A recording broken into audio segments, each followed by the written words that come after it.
Hi, everybody. Welcome to Star Wars Timeline Podcast. We have Meg here, who returns for our second conversation about a really cool podcast that we did about women in Star Wars. Meg, please introduce yourself to our new viewers and tell us where your channel is and what you're about. Sure. I'm on YouTube as Meg Reviews. I started out last year with the lofty goal of reading all the 90s Bantam era Star Wars books, and I successfully completed that. So now I've been working my way through the new Jedi Order books, as well as trying to read the High Republic books as they're released.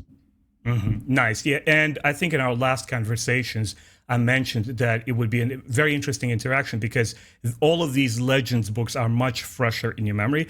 But today I wanted to take us a little bit in a different direction, and something that you and I planned during our last time is to talk about the women in prequels. And the first question I want to hit off is, what are some of the character traits that you look for in female characters in general? Yeah, I think what I look for is someone who has a strong sense of themselves, but also a strong sense of their role. And it really varies. Like, I like Jedi characters, I like Padme and the diplomatic types, but I just like the characters that seem very, even if they don't start out that way, by the end seem like they're very strong in themselves and willing to stand up for the things they believe in. You mentioned Padme. Could you give me a couple of more examples, perhaps even go deeper and delve into the Legends books since you're so passionate about them? Yeah, for Padme is a character that definitely I loved her visual, like her costumes and the way she was portrayed, but it took a while for me to really like her, I guess, as a character, because I felt like in some ways, as the story progressed, she just felt flat. But I think what's so interesting about Padme is how she's been a politician since she was a child. Yeah. In the Legends books, she joins the legislature in a very young age. And in the new canon as well, she joins the Naboo legislature at the age of 10. So this is someone who saw something she was interested in and pursued it and spent her whole life essentially in that sphere. And can you throw just a couple of more name drops from Legends books or any other material that you also are good examples of strong females? Yeah, well, obviously from more the prequels, Clone Wars era, we have a lot of characters like Ahsoka, so many of the different Jedi, like Barriss is really interesting, and her Legends role was completely different from how she is in the TV show. In Legends, she was much more of a healer, and she basically served with the Republic Medic Corps. So instead of fighting, she was healing. I love Mon Mothma. I love what a critical role she plays, with Bail Organa and with Padme in essentially forming the Rebel Alliance, and what an important role she played, beyond just her political appointed role and the role that she took on herself. And then there's a lot of Jedi I love, from a Legends book, Yoda Dark Rendezvous. There's a Padawan named Scout, and I really love Scout because Scout's not strong in the Force, but she tries so hard that back in Legends era, there was this thing that you could basically wash out of the Jedi Order. If a master didn't choose you by the time you were 13, they'd send you to the agricultural corps. But Scout knows that that's something that could happen. So she becomes a really good physical fighter to make up for her Force skills lack. I'm currently reading, I've started and restarted the 10-book X-Wing series for a number of times, and I have this stupid habit where I drop things halfway and then I have to go back to them and start from the beginning because I want to refresh myself all the memories and all the juicy details. And I'm finally on the book 3. I got farther than I ever had, and I promised myself now that I have a channel, I'm gonna read the full thing. And 2 of the characters that I really enjoy there and who play a role outside of that specific series are Mirix Tarek and Yasan Izard. Particularly, I enjoy Yasan Izard because the way that she's portrayed, Michael Stackpole, he doesn't just give her strength as a give out. Like, yeah, she's going to be a strong feeling. No, it's like you feel it in the way that he writes her, the way he presents her, the way she intimidates her subjects, with her cunning, with her intelligence, and with her military reputation and prowess. So that was really cool for me. Next one I want to ask you is, do you think that women should be on par with men when it comes to action sequences? I think it really depends. Obviously, in Star Wars, we have aliens as well as humans. So I think that there's a lot more, a lot more range of like people's athletic abilities when you take like these alien non-human races into play. I'm But part of what I love so much about Star Wars is, especially the prequels, there's really well choreographed fight scenes, but then you'll just get other things that show how someone may not be physically strong, but they have like other skills. And I always think of in episode 2 when Obi-Wan and Anakin and Padme are in the arena and they're each confronted with the 3 different beasts. And the way that they deal with that is like such a good reflection of their character. Like Padme doesn't even really try to fight. She just lock picks herself out, scales up that thing and sits up there, waiting. Yeah. And so, that's what I like a lot too, is that it's not always like how physically strong they are, but also like how smart they are. Yeah. Go ahead. Oh, I was just going to say, like when they can accept their limits and be like, I'm not a Jedi warrior, so I'm just going to get out of the way and wait for everyone else to deal with this. Yeah, I'm glad that you brought specifically the word athleticism. And I think when it comes to fiction, and especially Star Wars, there is ample room and kind of like story devices there that allow for and permit for women to be just on par with men. Because when you're a Jedi knight, you don't depend just on your physicality alone. You're strong through the Force. But I also am of a very strong opinion that it's dependent on context. If you have a non-Jedi female, like, Mirek Starek, and she starts going around and tossing, stormtroopers left and right, like we saw in the Tomb Raider film adaptation with Angelina Jolie, I wasn't huge on that. It's nothing that I'm against because it was less believable for me. It's more believable in the Star Wars universe when you have somebody like a Jedi. Like, for example, there was a very famous headliner story between Joe Rogan, and he's very passionate about UFC. He has a commentator there, and there was one transgender person there. And the reason that I'm mentioning it is not just out of blue, because this is where I want to lead our conversation.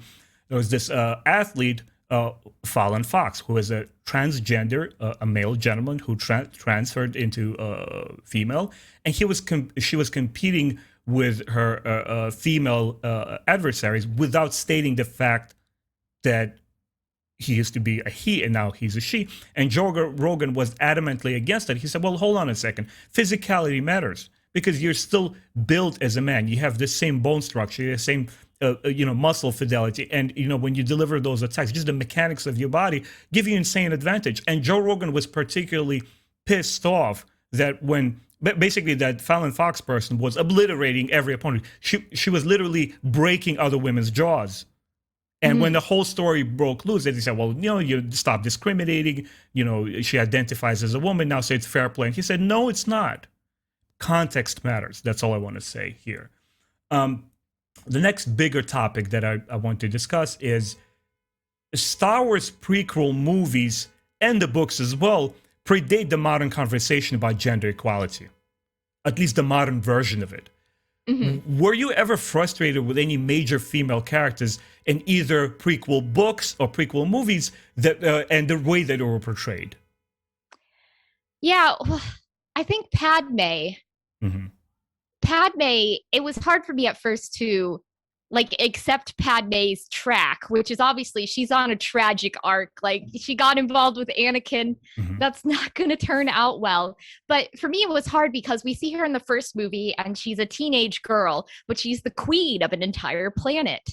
And then we see her in the second movie, and now she's, older, and she's the senator representing her planet. And by the time we got to Revenge of the Sith, I was feeling a little frustrated with her because it seemed like, not that I wanted her to be involved in physical action scenes, but it just seemed like she spent so much of her time at home, sad, waiting for Anakin.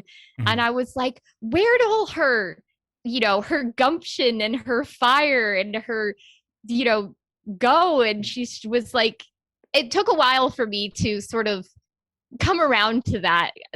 I really loved watching Revenge of the Sith, but that was one of the things where I was like, what happened to my Padme? My Padme wouldn't have done that.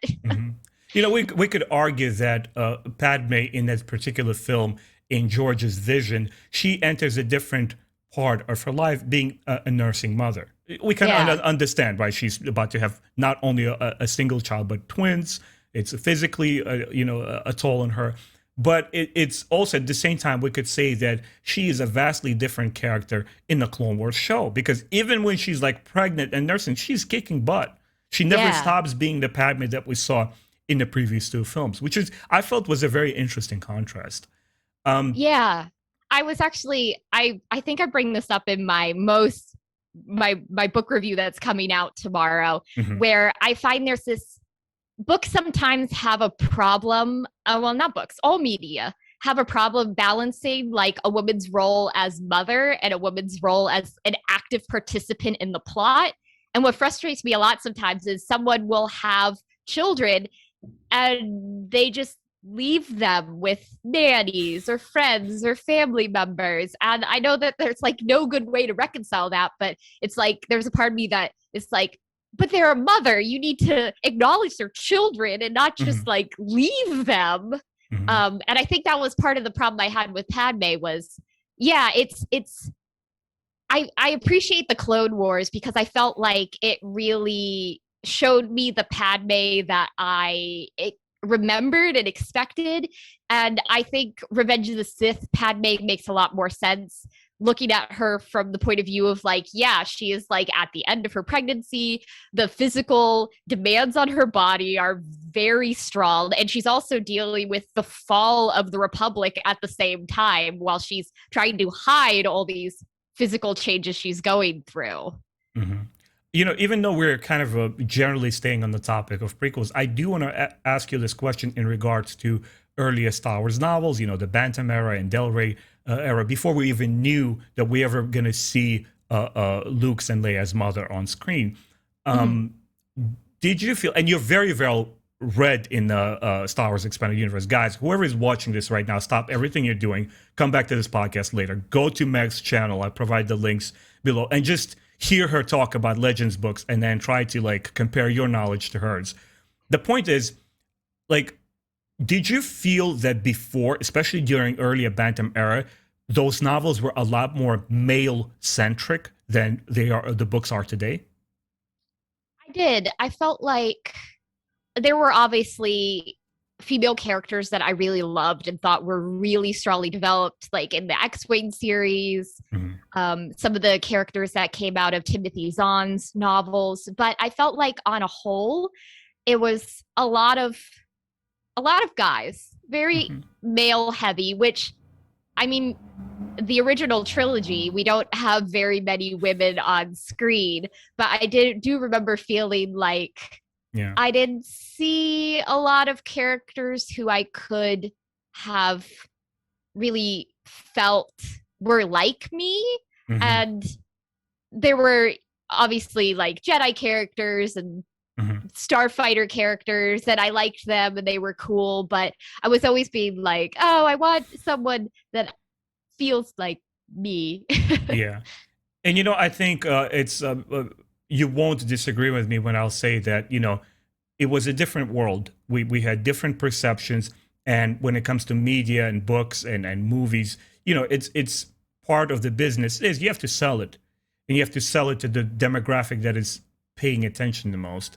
And one of the arguments is that back in the day, the Star Wars are a lot more male centric, and that's why. But then we have this famous photograph of a 16-year-old female from the 70s. I don't know if you've seen it, who has Yes. she Her has done X-Wing. the X-Wing entire suit, and people were saying on that post that back then you didn't have VHS tapes to record and view multiple times and copycat the entire detail of the outfit.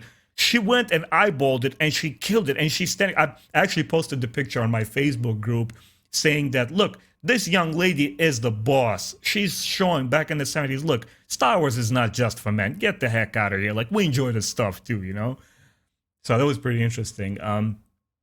So to follow up, I started kind of like leaning into the transgender topic. And I want to just touch on something because it is sensitive and people are talking about it. And there's a lot of toxicity and negativity involved with it. I want to talk with somebody who is intelligent, who can give me some sort of a perspective on, for us to talk about it together in a constructive way. Gender equality attracts other cultural movements, right? Such as transgender equality and the LGBTQ representation in popular media. So my question is, as a Star Wars fan, do you feel that every Star Wars book, movie, or show should feature some LGBT representation? So I think it's important to have it in there. Sometimes when you're like required to have it, it feels like forced. Mm-hmm. So I guess that's the thing. I love seeing representation because it makes it feel more acceptable. People, become more aware of like, yes, there's LGBT people out there. This is their experience. If there are people out there in the real world, there would be people out there in a galaxy far, far away. Just whatever it's like, every book has to have this, it starts to feel like a formula and like mm-hmm. things are required. Mm-hmm. But I do appreciate when authors include it and like try to make their books more diverse and more inclusive. Even just in the Bantam era, like the 90s books, after a while, I started to notice that there weren't a lot of characters of color. And this is Star Wars, where presumably racism is not a thing because, mm-hmm. There's just humans. But we had Lando. Yeah. And then that was really it. And that was like a similar thing where I noticed where it was like, I would have really appreciated more characters, who looked different, just because I'm sure that the galaxy is a huge place and that there were anyone and everyone out there. Yeah. I think there's two sides of the coin. And one of them is that, you have Star Wars fans who are with more conservative outlooks and more the traditional, gender specific kind of like marriage of, heterosexual male and female. And there's perhaps some resistance to seeing LGBTQ in their favorite franchise, Star Wars, because they're saying, look, I'm here to escape the world. I'm not here to watch all this controversy. I want to enjoy something that is old and familiar. And I think it's a mistake to single out these people and say that they're ignorant or, stupid. No, people just have different worldviews. When I came to America from Russia, Russia is a lot more conservative in those views.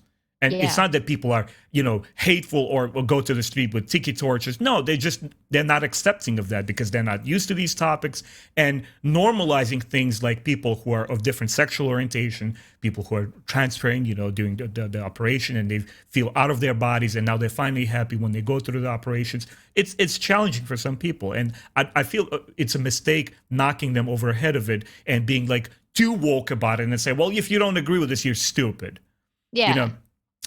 And then the other side of the coin is that a lot of us want a lot of these concepts to be normalized and part of our culture, and say like, look, just because somebody is not like me, somebody's, gay or, anything else that you want to put under that umbrella, it's fine. It's normal. It's okay. And we all should be embracing that. But as you mentioned before, there is such a concept as tokenism, where something is injected into media, whether it's a book or a movie or a TV show, for its own sake.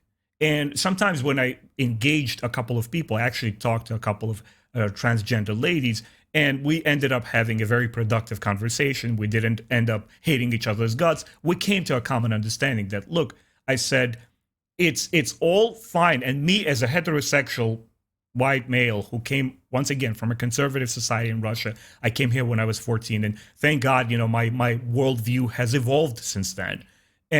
But at the same time, I don't want tokenism. When one of the High Republic books came out, and these two transgender twins who are described as non-binary transgender, I felt it was such a plug. I'm like, why does it matter? If you're gonna represent somebody of that particular LGBTQ community, then highlight these characters and make their stories strong and memorable. And that's what's gonna engage us all in this conversation. When I'm so in love with this character, but he's not what I expect. Like, for example, I finished reading the High Republic, the latest adult novel, Rising Storm. I'm not going to spoil anything for anyone. I don't know if you're finished, if you're reading it. I have it sitting on my shelf. Okay. I got it, but right. I haven't started it yet. Right. So it's a super, super minor spoiler. There's a tiny little scene dedicated to two teens, two teen boys who are into each other. And I felt that it was, for me personally, a little bit like, I'll admit it, I'm very sincere open with my emotions. It was at first a little bit off-putting, like, oh, they're this. But then I immediately embraced it because it was based on the merit of what the story needed, and one boy relying on the other. And it wasn't just romantic feelings. It's they're into each other, and these two characters are thrown into heck of a trouble. And I do apologize to our audience, but you sit with these characters for a second, and you realize who they are, and you embrace them because their story is powerful. Let's give it a second. Yeah. I'll restate my. Oh man. Pause. Yeah, I can't wait to talk to you about the Rising Storm, because me and a couple of my boys, we finished it. Oh my god. Ooh. It is. Yeah, something else. I finally gave in. I talked to my library, and it's basically, since so many libraries were closed last year, the book distributors are really behind. Yeah. So they were like, we're not going to get this anytime soon. So I was like, all right, I'll buy it. And it came yesterday, so I'm excited to dig into it. Okay. All right. It's gone. Sorry. So yeah, guys, as I was saying, there was a moment between the two teen, or perhaps even one of them, I think, preteen male characters who are into each other. And I was able to enjoy that story because it tells you who these characters are and that their story is relevant. It matters. I felt for them, and I think that's the perfect way to do it when you have a context for this kind of conversation. But I strongly believe that not every single Star Wars story requires romance. And when the romance is not, or sexuality of the character is not necessary, I don't think it should be called out. Because, with the same argument, it might sound silly to you what I'm going to say right now, but it's sort of the same part of the argument. If I come into the Star Wars and I say, well, I want Star Wars to represent something that is very important to me, and it's Holocaust. Because I'm a Jewish person and my family has been personally touched by Holocaust, I want Holocaust representation in Star Wars. And people were like, oh, well, hold on a second, Ben, what are you talking about? This is like a cultural, a historical event versus somebody who has an identity. And my argument will not be necessarily intellectual. It'll be an emotional response. I will say, well, I don't care. Holocaust is important to me, and I want it represented in Star Wars. And I'm pretty sure people will look at me sideline and say, well, this guy's a little bit crazy over here. Because that's not what Star Wars is. And I think there's room for popular media to do it in a tasteful manner. I don't know if you want to add anything else to that, and we'll continue on. No, I think what's really important and what bothers me sometimes in books is, like you said, tokenism. When you have a book and they're like, oh, well, we'll put in a sassy gay friend. And you're like, no, I mean, this character is only here to fill this secondary role. I much rather appreciate it when someone's identity isn't like a plot device. When they're there, they are themselves, and that is an integral part of their character, and that feels like better representation to me than trying to tick off a list. And yeah. No, I wholeheartedly agree. I'm glad we're kind of like converge in the same ideas there. Now I want to talk about the two pillar female characters of the prequels, and I think we probably will continue the rest of our conversation in those two, Shmi and Padme Amidala. And also I want to touch upon, if we have time, upon the female Jedi in prequel films specifically. So the first question is, who is Shmi Skywalker, and what do you feel is her role in the prequels?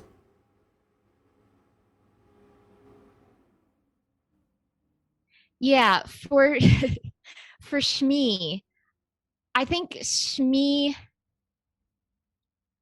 what I think is so interesting is how strong she is. Like from her Mm-hmm. background, she's a slave, Mm-hmm. but she's basically spent her whole life making sure that even though he's grown up a slave, that Anakin has had a good childhood. And he obviously has trauma and issues that he has to work through. But I think if it weren't for Shmi and what a good mother she is, he would have been a lot more maladjusted.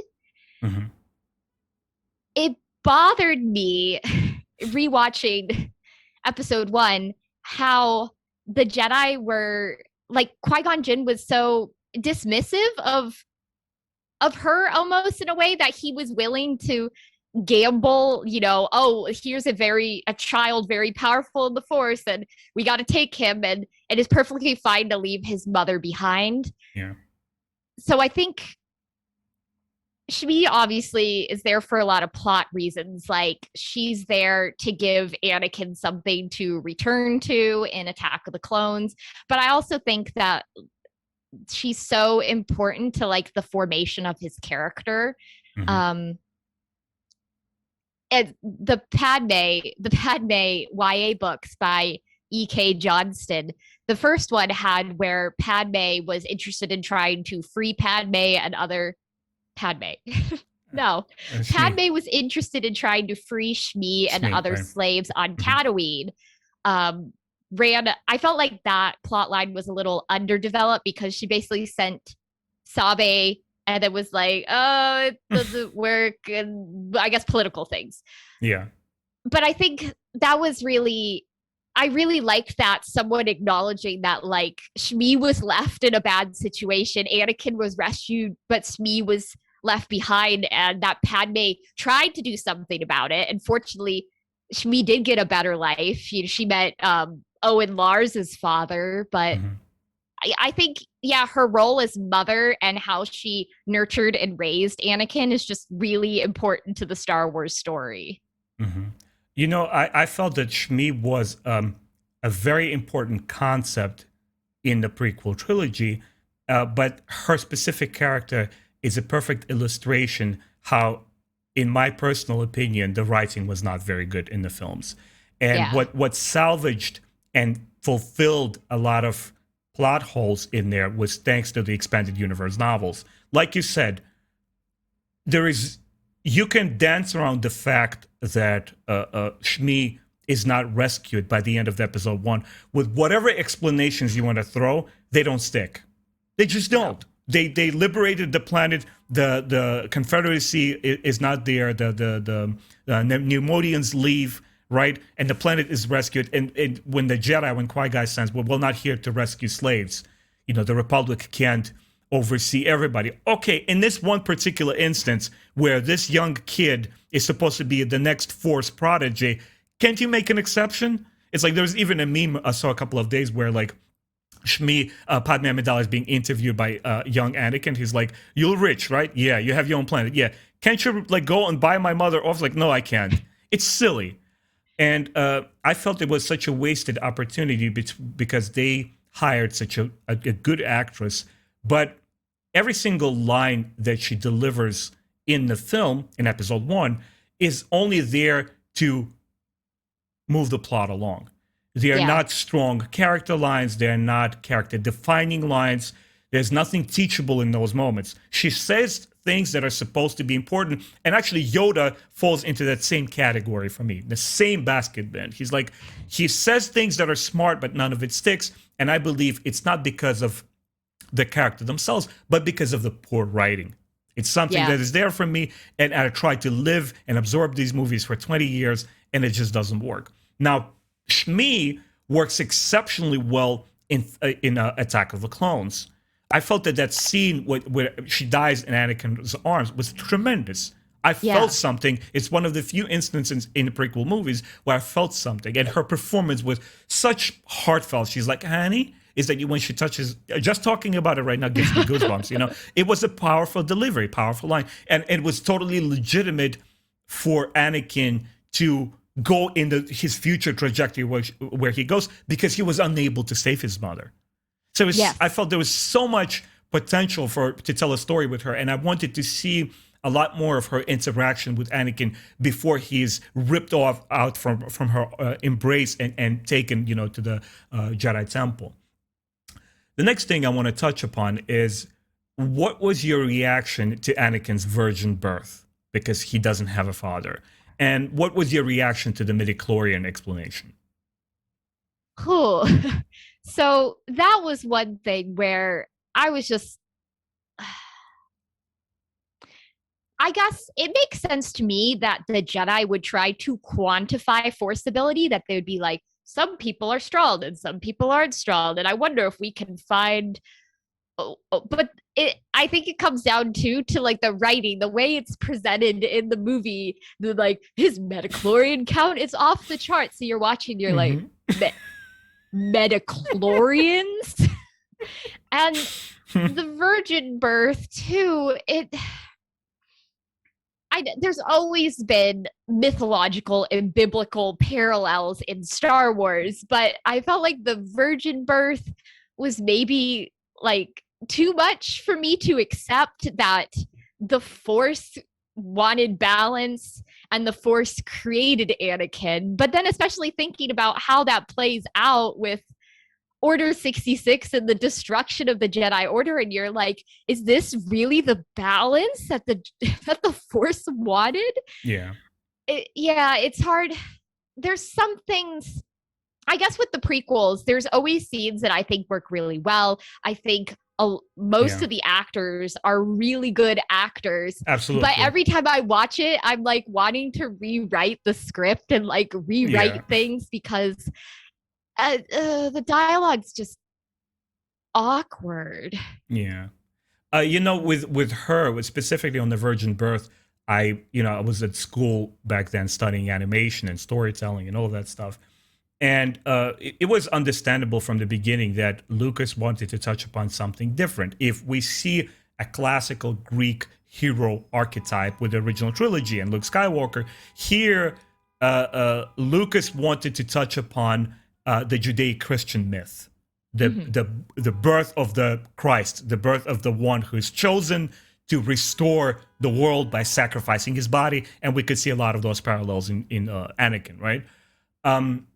While it was understandable where Lucas wanted to go with themes thematically, I felt that the execution, once again, in the film took Shmi and her virgin birth into Uncanny Valley. Yeah. It was really weird, and it was what really set me off. I remember when I saw it for the first couple of times in theaters, I didn't even catch the fact that when she says there was no father, that it was physically no father. I didn't catch that. To me, it was like, oh, the father probably, had a little intimate moment with her, and then he left, and she raised him on her own, which kind of makes more sense, that it attributes her, to her strength of her character, that she was able to raise this kid on her own and instill him with all these, discipline and whatever else that makes him this young and capable, Jedi. And then we talk about, okay, so virgin birth, there is no father. And then there is this midichlorian count. What instantly was off-putting to me is, for the kid who grew up in the 80s watching the original trilogy, and I saw myself in Luke's template. It's a nobody, a village bumpkin from somewhere from countryside, going and performing these heroic deeds and becoming so much more than himself, or even that the legacy of his name. Here, by default, this young Anakin is special. And I had a very interesting conversation with Josh from Star Wars On High, where he also grew up with the prequels, and he was explaining that perhaps that was only an interpretation of the Jedi, that he was special. And what makes the story a lot more intriguing, that perhaps he was not. And it was Luke who restored the balance to the Force. But then, of course, we have sequels, and that whole thing is turned on its head once again. Yeah. But as far as Anakin is concerned, for me, it closed the door. It said, you can't be Anakin. He is special. He's unique. Yeah. And it's the same thing that I have a lot of issue with. I don't have anything against organized religion. I myself is Jewish. I'm not a very religious person. I believe that religion serves a function in today's world, and whoever feels happy about it without enforcing their ideas on anyone else, I think it's a beautiful thing. But I feel that there was a lot of patriarchal and authoritarian language, specifically in Catholicism, because as that Middle Eastern religion was traversing into Europe and reshaped and remolded along the way, a lot of monarchs added a lot of male-centric and authoritarian language there. I have the access to the pearly gates. If you don't listen to me and the power invested to me by the divine forces, you're not getting into paradise. And I have a lot of issues with that. And I saw that paralleled with Anakin's character. And I just couldn't, accept that. Yeah, Anakin, what makes Luke so interesting, and I think in the sequels, well at least for two of the sequels, what made Rey so interesting is this is someone who came from nothing, but is able to learn these things and develop these skills. But with Anakin, it's like, oh, he's really good before you even start. And so in the same way, I can't find myself in Anakin in the same way that I can with Luke and Rey, because it's like there's no way you could measure up to him. He's amazingly powerful at 9 years old, and no one else can replicate this. Yeah. I want to move to Padme Amidala now, but last one question in regards to Shmi. Is there any reason why she's not Force sensitive?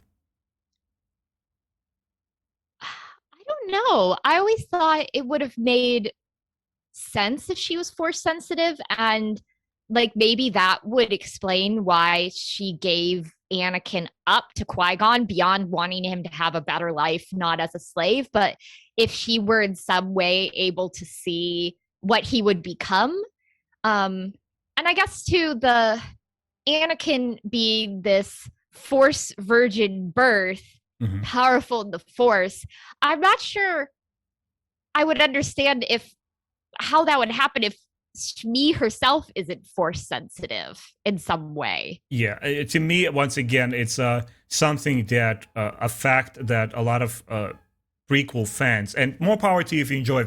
I'm not trying to hate on the prequels. I watch them regularly in my marathons.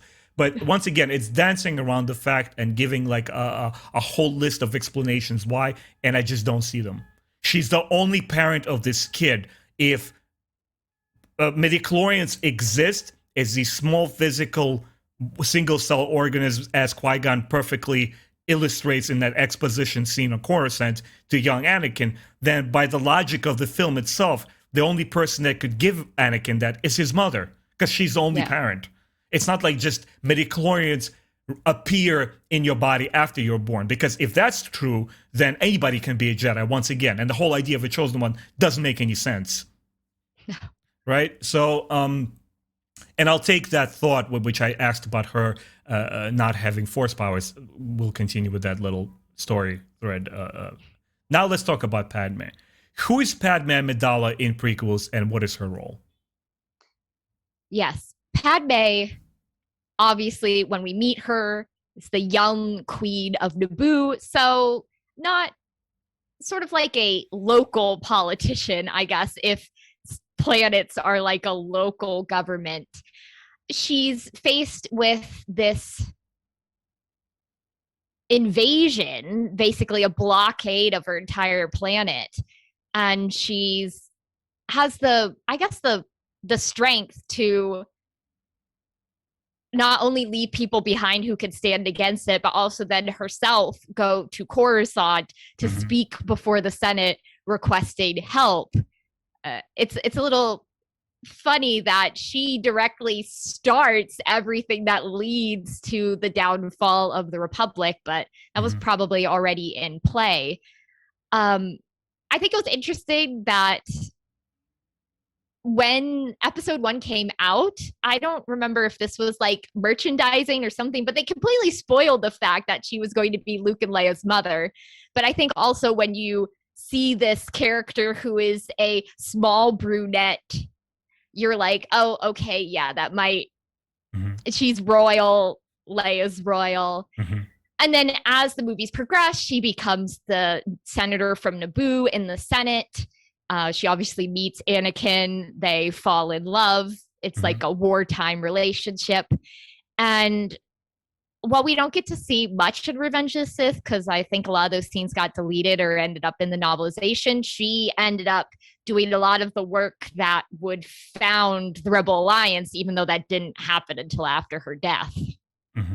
You know, for me, once again, and I'm driving this point home once again, I hope I don't alienate our audience there. I am not a big fan of the prequels, even though I genuinely enjoyed the story that Lucas tried to tell, and I came to love that period through novels and, you know, comic books and so forth. I felt Padme is yet another example where the writing is weak in the prequels. And to me, she felt like distinctly different characters. In the episode 1, strangely enough, that story is not even about her or young Anakin, because there is no love there. First of all, he's too young. When he sees her in Watto's workshop and he says, "Are you an angel?" To me, that was as awkward as Rose's kiss in The Last Jedi to Finn, where she says, like, "We save what we love." You know, like, where is this coming from? He's a 9-year-old. He doesn't have those feelings for girls yet, and she's a 13-year-old. Putting that aside, I was surprised that the entire story was not even about Anakin, because he's too young to have any cause and effect in that story. Everything is pulled on the shoulders of Qui-Gon Jinn and Obi-Wan Kenobi. That's why I personally subtitled that movie The Adventures of Qui-Gon Jinn and Obi-Wan Kenobi. And Padme Amidala is, first of all, everything connected to the episode 1 and its politics I find boring. And she's basically a tool. She is this catalyst in part 1 of where the strife, the battle for this planet will go, which I couldn't understand why a trade federation's trading goods dispute would lead to a war. Like, I just don't get it. It's beyond me.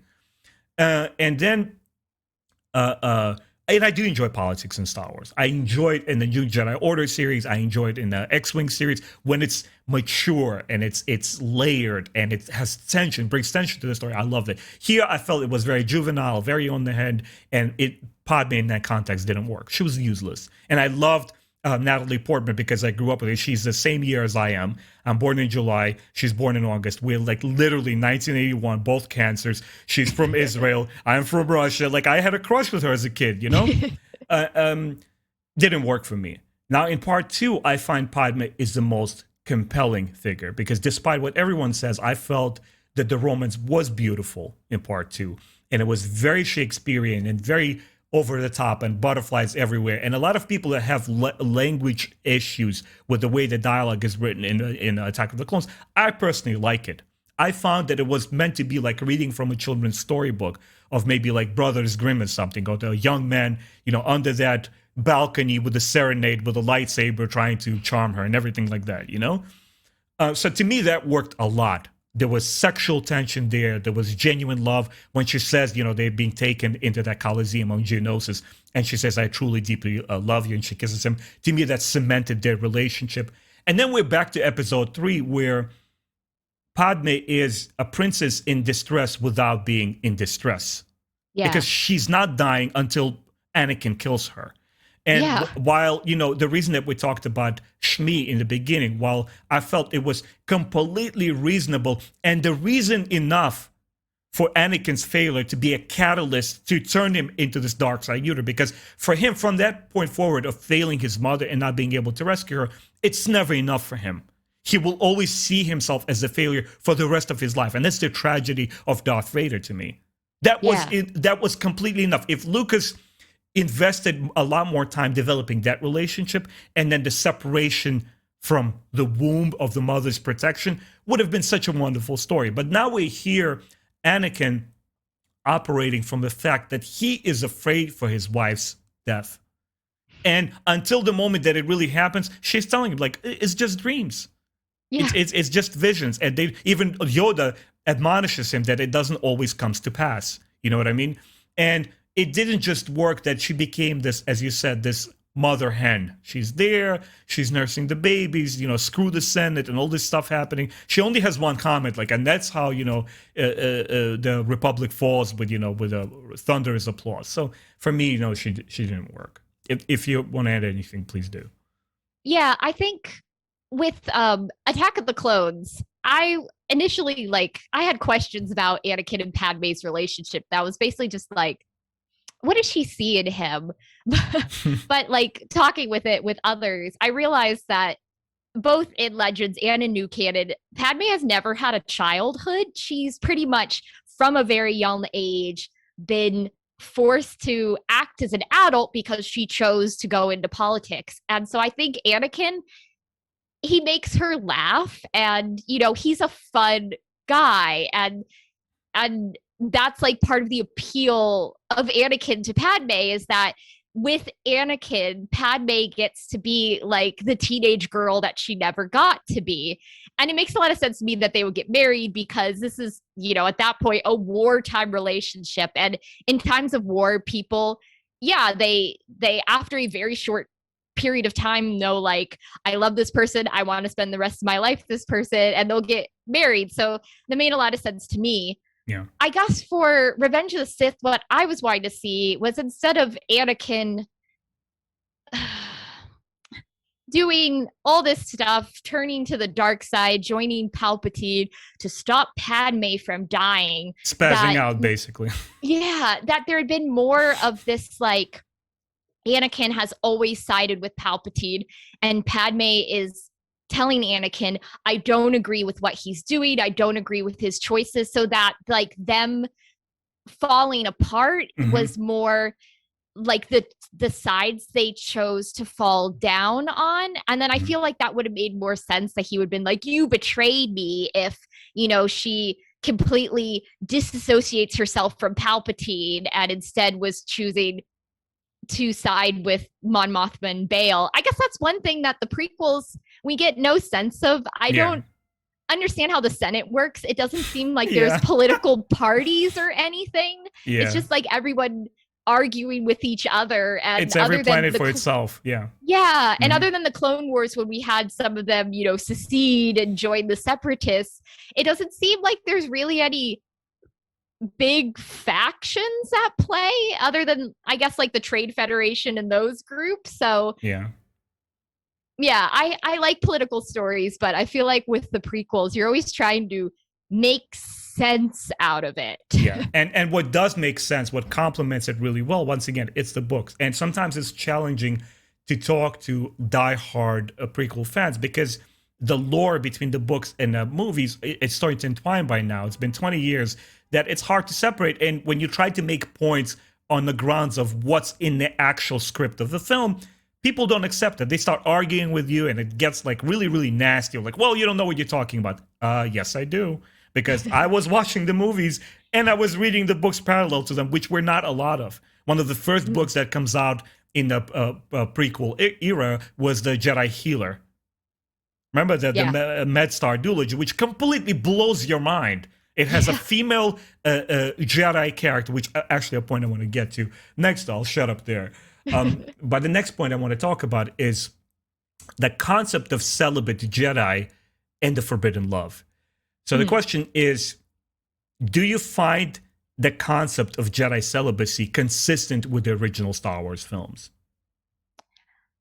I guess I don't. I mean, in the prequels, I think the concept of the celibate Jedi work as they're monks. It goes along with those biblical references in the Judeo-Christian stuff, history. But I never got that sense from the original trilogy that they were, celibate monks. And I never got the sense that Anakin and his wife's relationship had been something forbidden, something that you couldn't have, which then makes for the books that came after the original trilogy before the prequels are in this like interesting space where like no one thought that was where Lucas was going to go. So we have all these children, you know, Jedi children, Jedi relationships, Jedi who were married to non-Jedis and vice versa. um and yeah, so that was, I have to say, my impression of what Luke and Leia's mother was going to be based off of the original trilogy and then the Bantam era books was completely different from what we got in the prequels. Agreed. Yeah, even going up to Revenge of the Sith, I had always thought that because Leia has memories of her mother, that she must have spent some time with her mother and that maybe her mother was in hiding on Alderaan, spent some time and then died when Leia was a toddler or something like that. But then obviously Revenge of the Sith took that idea and was like, no, she died of a broken heart. Yeah.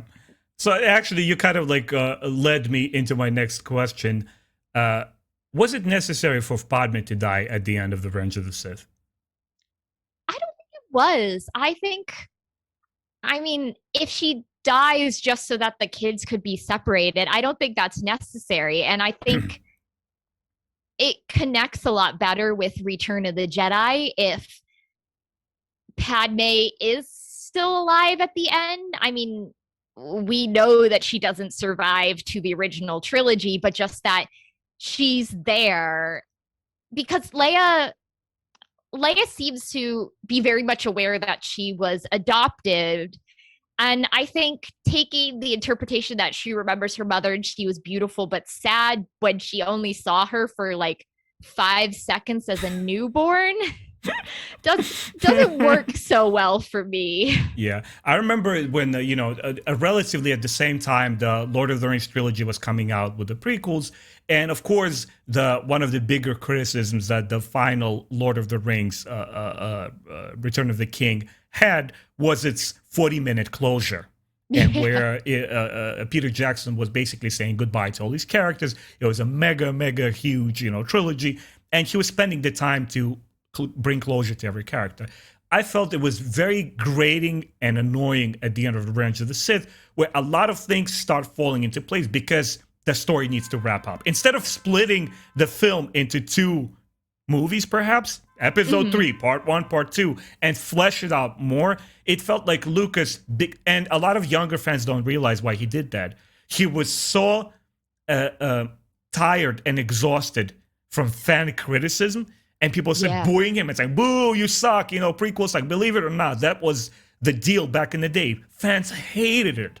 People hated those movies. And because he was so disillusioned, he just wanted to wrap it up and throw it out and never have to deal with the Star Wars again. That's why he says in 2000s that, look, the story of the Skywalkers is done. It ends with episode 6. And I personally strongly believe that.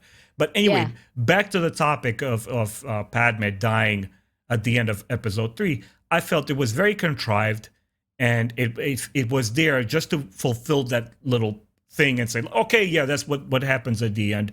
And it's very inconsistent with the story in one specific scene in episode 6, Return of the Jedi, which to me is one of the most beautifully acted scenes in the entire Star Wars franchise, including the 3 new sequels. It's when Luke has that very theatrically performed scene with Leia where he imparts to her the information that they're twins and that they have a father. And, Mark Hamill is just killing that scene, and he says, like, do you have any memories of your mother? Tell me about it. He wants to experience what Leia has experienced with their own mother for those brief moments when she was a child before she dies. And I felt that the tragedy of Vader's fall did not need that one little extra point. Like, oh, by the way, she dies at the end. It was so extra. It was so heavy-handed. And to me, it's just like, even when fans say that the Revenge of the Sith is their favorite Star Wars movie, and without a question, I would say it's the best of the prequel movies. And when I went to see it in theaters, as many issues that I had with it, I said, well, okay, this one is the one that approaches the high benchmark of the original trilogy. I still had too many issues with it. And that was primarily one of them. Like, it's a small scene, in a larger story, but it's so ineffective. If you want to add anything, please do. Yeah, I guess I was just I feel like every time I talk about the prequels, I start being like, I would have done A, B, C, D. I have these lists, but Yeah. I would have loved it so much more if Padme was like, I cannot believe what you have become. And she just walks away. I feel like be Anakin finding out that she's dead and he killed her is one thing, but Anakin finding out that what he's done has completely alienated her is feels a lot more powerful to me. And so I think something like that would have done a lot to make me feel like she was a stronger character in Revenge of the Sith than she was. Mm-hmm. That, you know, instead we get her crying and saying that he's breaking her heart. And I just remember seeing some concept art from Revenge of the Sith. And in one of the pictures, there was Padme standing there wearing sort of like her pregnant action gear, and she's holding a knife. And I'm That's not dark. sure how something like that would have played out, but I was like, oh, I think I would have liked that a lot. Like her being like, I can't believe what you've done and I'm leaving because of it. And like I think it's a very, very strong point you're making, actually. What would have been if we got basically the Breaking Bad ending at the end of episode 3? Because episode 3, and again, one of the arguments is that George Lucas was writing those films for children, and that's why they're so the way that they are. I would argue against that, because the moment you start talking about trade federations and politics and as senators, I'm sorry, that movie is not for kids. And when you have Attack of the Clones, where the two armies going batshit crazy, starting to just killing each other off, that's not a children's movie. But the way that the scripts are written are very childlike. They're very like they're not very sophisticated at all. Why couldn't Lucas say, "This is my story. Let me take a great script writer, let me take a great director, people who directed episode 5 and 6 for him, and let them tell my story." yeah. I felt it would have been much more effective. So, now I want to start wrapping up, our today's discussion and talk about something that I sent you via email, and I'll pop it on the video screen once I produce this video so fans could see it again. And it's something I also discussed with Josh, my prequel fan. And this is Larry Ashmore's art piece called The Nameless Mother of Twins. Actually, it doesn't have a name, I'm sorry. But the story about this artwork is a very brief description for our viewers. It's something I recently discovered in a podcast. And in 1993, Star Wars official Topps trading cards, there were a lot of commissions for new artwork. And this is, of course, obviously before Lucas started writing the prequels in 1995. So Larry Ashmore produced this piece of work that I assume you've seen, right? Of a young, nameless mother of the Jedi twins, Luke and Leia, and young Anakin Skywalker standing in the background. And it completely swept me away. I have not responded visually to a piece of commercial art like that, maybe in a lifetime. It brought me back to my Russian, like, happy youth when I was like a kid watching the original trilogy. And it's so rich with story and content. And the story behind it is that when George Lucas was apparently looking at these artworks himself personally, he said he was sorting them out and he said, okay, I don't want this one is good. He saw this piece and he said, ooh, this is good. Let's put it on the side. Let's archive it, but don't use it in the Topps cards, trading cards, because there's a story there that I want to tell. And as fans know, George Lucas always put first his work. And it makes sense because, it's his universe, his story. Anyway, back to the art piece. When I look at that one single artwork, it represents to me the story that I imagined and I concluded as a kid that happens outside of the screen of the original trilogy. When Luke and Leia talk about their mother, this is what I see. And when we're talking about Obi-Wan Kenobi relating to Luke and saying, look, your father was a Jedi Knight, but he was seduced by the dark side, and a young man called Darth Vader, where Darth was not a title, it was a name, a first name of this person that we see here in this artwork, and that he has betrayed the Jedi. I just wanted to hear your reaction and your 2 cents. Like, what was your takeaway from this artwork? And just to compare notes, honestly, like, because we're within, I would say, the same sort of like decade or age range, what was your reaction to this artwork? Yeah, when I saw it, I thought it was really interesting. Looking at it like from the artwork, I thought it was the mother's outfit was so reminiscent of what Leia is wearing in A New Hope. You know, it's like a dress and then there's some sort of like design thing here, but then the hooded, I thought that was so interesting, like trying to visualize what she would look like and taking Leia as a starting point. And then Anakin, he reminds me so much of Mark Hamill. Mm. And I love the way that his shadow is Vader, but he's obviously still Anakin, the Jedi.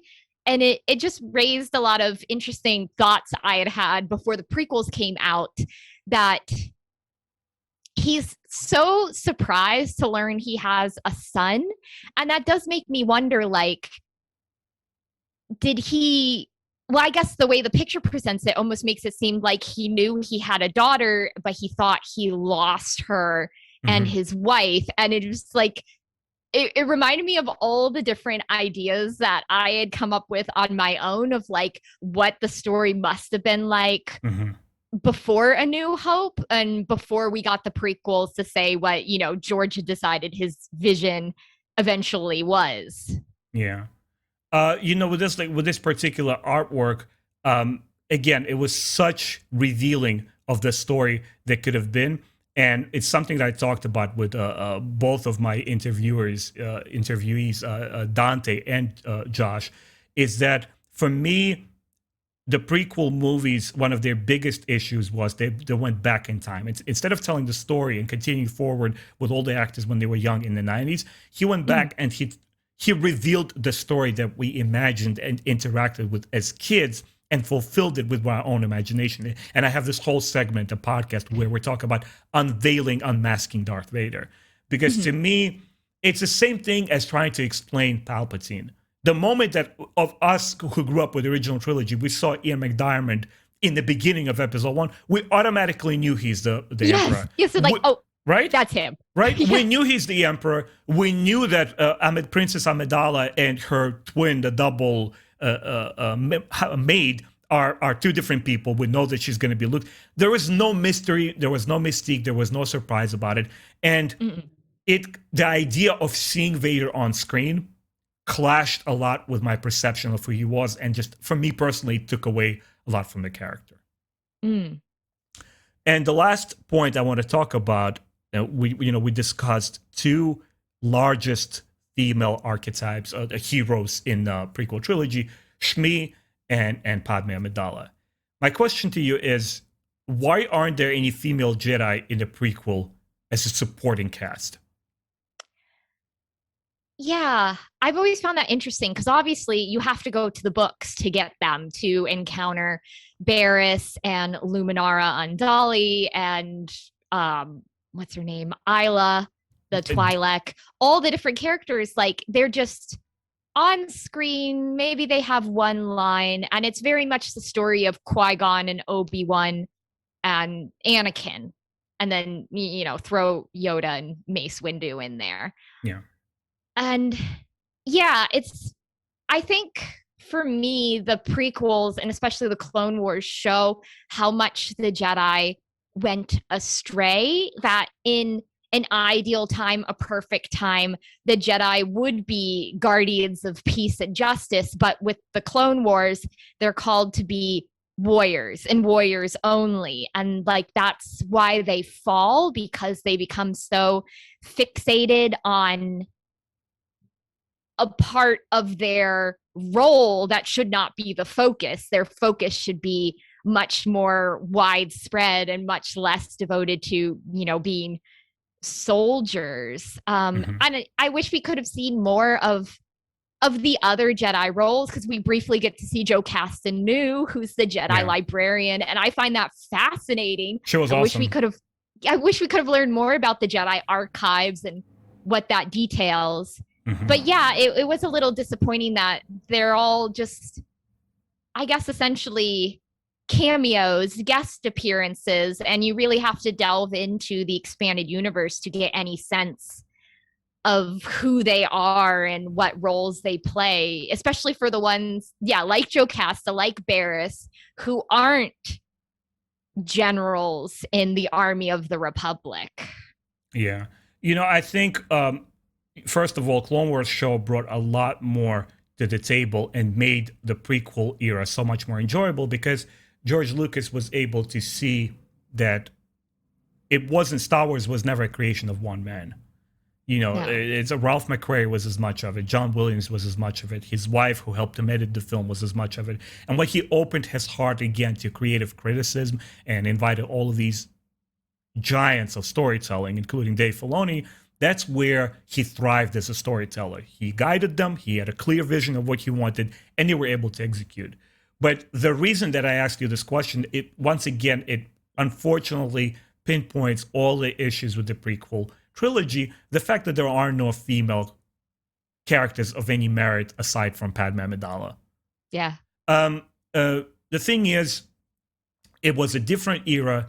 It was a very male-dominated, male-centric Hollywood, and that's the picture. And not to criticize George Lucas, but it's inescapable. You have to cater to demographic, and that's what they thought Star Wars is for. It's only like white boys and white males. And once again, we return to prequels, and I showed you this picture of the nameless mother of young twins, what could have been, the story that we could have possibly got if we met Anakin when he was a young and capable and eager man, what could have been. And also the idea, the story of the Jedi as these celibate monks who are like sexually frustrated, and that's where all their problems come from, versus really a family story. Yeah. When we see the original trilogy, it's a family story. It celebrates our connections and ties to one another and love and compassion. Luke is able to save Vader because of his attachment to him as a father, as somebody he wanted in his life. And it just felt so silly and so preachy when we get to these Jedi who was like, you must not, have attachments. And one thing that I was able to kind of like shift in my view was thanks to another person that I was talking to. I bring him quite often now, Josh, who is very passionate about prequels. And he told me, Ben, I think the beauty of the prequels is that's exactly what Lucas wanted to show in the Jedi, that they were not perfect. They were these idealists. And it's definitely a much more interesting and exciting proposition when you look at them from point perspective that we see them in the original trilogy this way, that there were these heroic knights. But back then, they failed. And that's why they couldn't stop the Empire. Yeah, it's like in the original trilogy, we think of them like, oh, that must have been the pinnacle of the Jedi Order. But then when you actually see the prequels and you're like, no, this was the decline. This was the fall. Like the way that the stories have built them up to be something that they weren't. Mm-hmm. Meg, once again, thank you so much for joining me. I love talking about Star Wars with you. Next time, I know we're trying to get to that topic, but I would love to discuss the Legends books, maybe the era before we got the prequel, and what the Star Wars actually looked like for us fans who were reading those books at the time, without even knowing that we will ever get prequels or sequels, 2 more trilogies. I think that would be a fun discussion, and specifically talk about women in that time period of Star Wars. But please remind the fans, what is your channel and what do you do, and what's your next review that's coming up? Yeah, so I'm on YouTube as Meg Reviews, and I'm also on Instagram and Goodreads as well. My next review is going to be for Enemy Lines Rebel Dream by Aaron Alston, which is one of the new Jedi Order books after Star by Star. So our heroes are starting to triumph against their foes.